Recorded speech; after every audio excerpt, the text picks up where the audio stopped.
Live for God Studio Productions.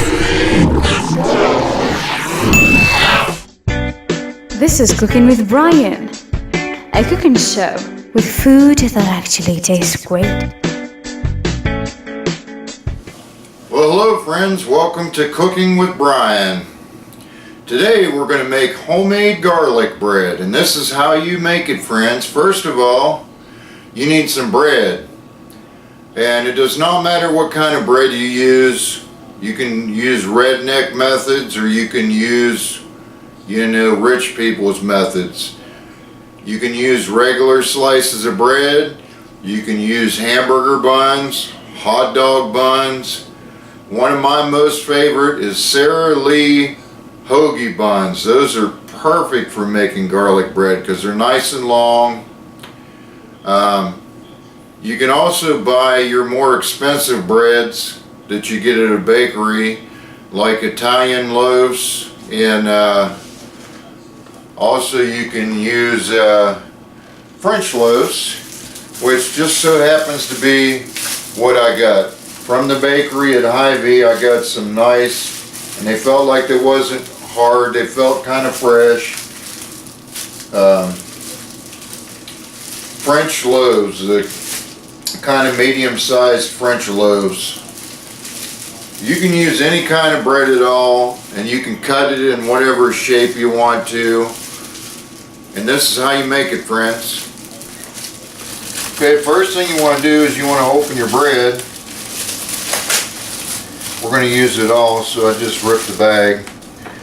Now, I like decent sized pieces, so we're going to go ahead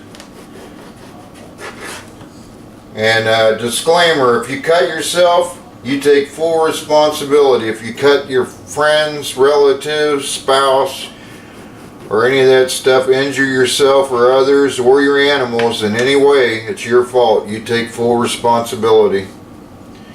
If you cut yourself, it's your fault.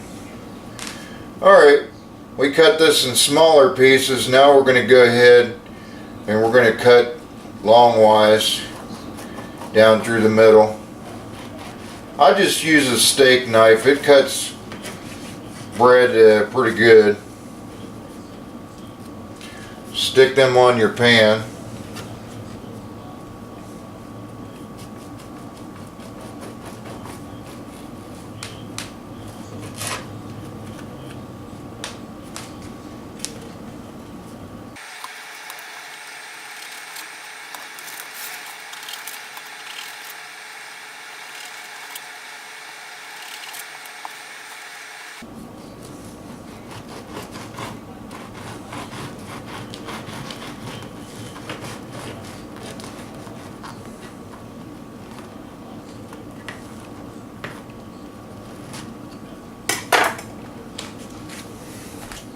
Go ahead and stick them all in your pans, friends.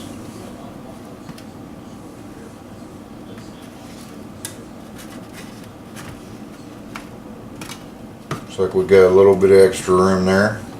That's fine. Okay, friends, the only ingredients you need for this is you need some butter.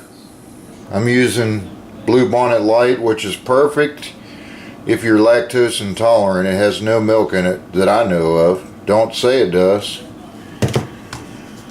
But if you're lactose intolerant, some people that are lactose intolerant can handle Parmesan cheese because it doesn't have very much lactose in there. If you get sick though, you take full responsibility. It's your fault, folks, not mine. And you need some garlic powder. Okay, folks, at this time you want to go ahead and put your oven on broil. Now you want to kind of heavily put butter on this and make sure you don't miss any areas on the top, because if you do, they will burn. So you want to make sure you get it corner to corner, wall to wall. Make sure you don't miss any spots on the top with the butter. Any spots that you miss with the butter will burn extremely easily. So if you burn it up, I don't want to hear a sob story. I don't want to hear a grown man cry. Make sure you cover it wall to wall with butter.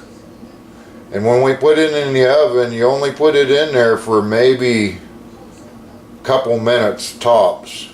It does not take long on broil. It might only take a minute or two.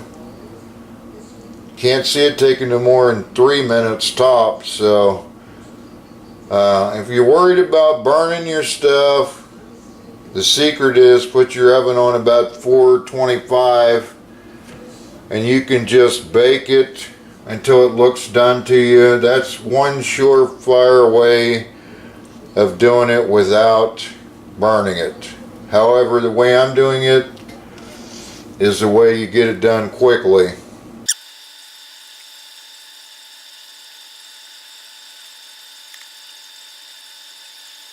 Okay friends, after you get all your butter on wall to wall, corner to corner, take your Parmesan cheese. You want to sprinkle it over the top kind of heavy on every piece. Put it on kind of heavy on every piece.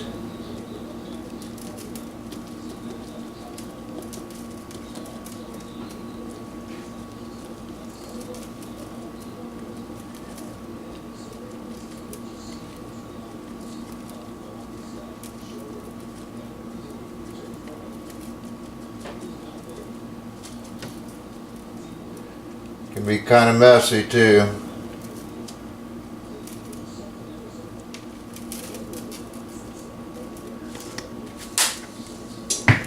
Okay, then you want to take some garlic powder and you want to lightly, very lightly, sprinkle some over each piece. You don't have to put a lot, friends. If you put too much, it's going to be nasty. If you got somebody that's not real crazy about garlic, you know, they'll let you have it, friends. You put too much garlic on there, because garlic is very good in moderation, not in high doses, unless you really like to torment yourself. Then you can put it on heavily.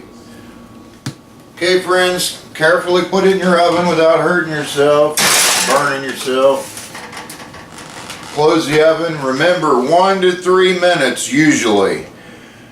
If after that little bit of time that it ain't done, leave it in just a little bit longer, but usually 1 or 2 minutes and it will be done. Okay friends, that's after about, I don't know, a little bit over 2 minutes. Good enough for me. Looks good. Okay friends, that's how you make homemade garlic bread. It's a piece of cake. Hope that's a blessing to you. We'll see you next time. Bye folks.